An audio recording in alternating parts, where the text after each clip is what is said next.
What is up, guys? This is we at the We Endure channel, and I'm back again with another repair video. And this time I'll be replacing the clutch plates on my old KX125. So if your bike is due for a clutch change soon and you've thought about doing it yourself, then you might want to watch this video and see how easy it is to DIY. And who knows, this video might just give you the courage that you need to start working on a dirt bike if you're not already. So stay tuned. Okay, so to do this job, you're gonna need a couple basic hand tools, and what I have here is a set of small ratchet, an extension bar, an 8mm socket for the clutch cover bolts, and a 10mm socket for the clutch spring bolts. And of course, you're gonna need your new clutch kit for your dirt bike. But before you start undoing any of the bolts, now is a good time for us to soak the new friction plates with some motor oil.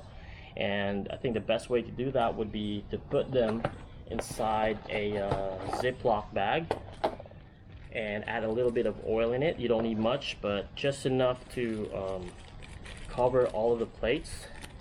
And then we're gonna set it aside while we work on the bike. And I have here about 200 cc's of motor oil, which I have left from the previous oil changes that I did. So yeah, let's go ahead and add it in.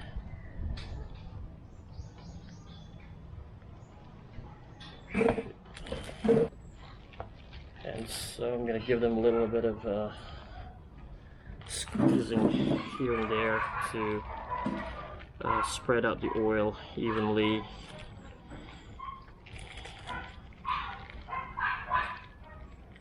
And to let the air out of the bag. And once it's done, we can now set this aside and let it sit for about an hour or so.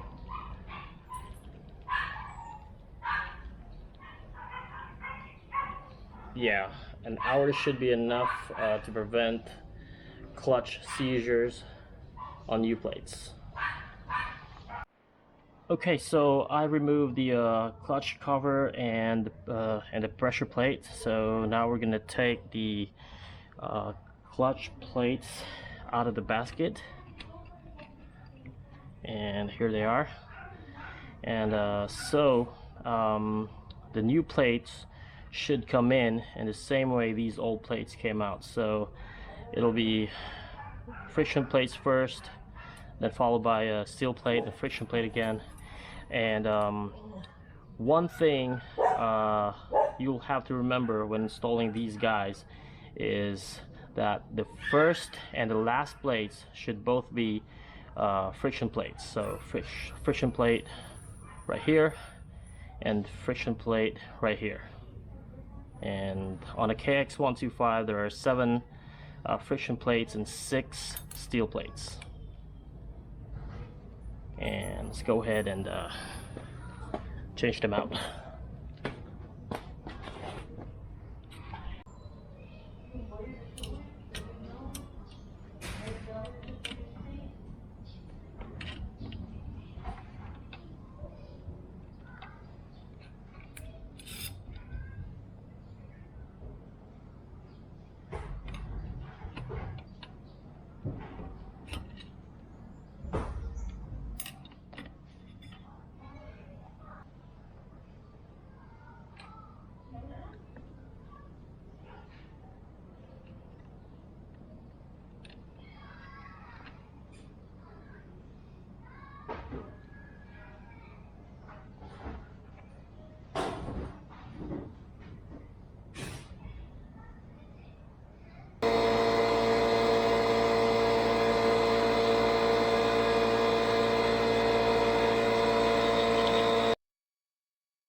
So I've put the new plates in, and I've also tightened these bolts by hand.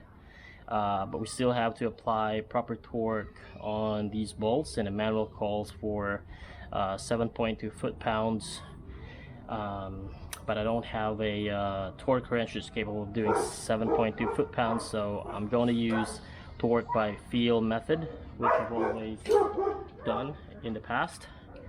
And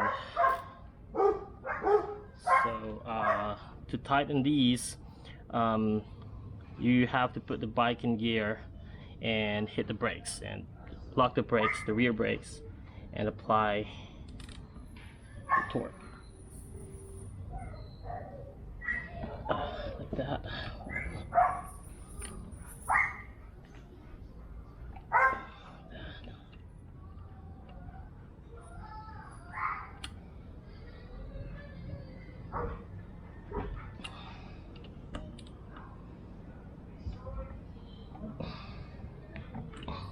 And that should be enough.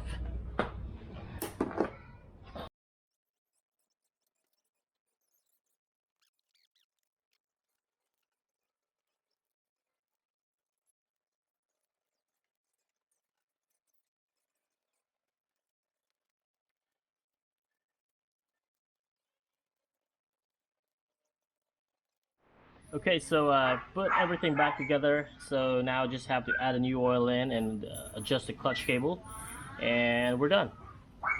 Thanks for watching.